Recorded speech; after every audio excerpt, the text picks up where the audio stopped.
Steam sometimes forgets where your games are after you move them to another drive. It's annoying because it looks like you have to reinstall everything, but you don't.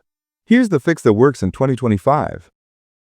Open Steam, and on the top left corner, click on Steam. Then choose Settings. Go to Storage. Now look at the list of drives. If the drive that contains your moved games isn't listed, click the plus, Add Drive button, or choose the exact folder where your Steam games are stored. Usually like Steam Library, then Steam Apps, and then Common. Here click once on the Game folder, and down here click on Select Folder. Once you add that folder, Steam automatically scans it for installed games and relinks them to your library. You'll see the titles instantly switch from Install to Play. If a few games still show as uninstalled, click Install, and Steam will verify the existing files instead of downloading everything again. It takes just a few seconds. That's it. No need to re-download hundreds of gigabytes.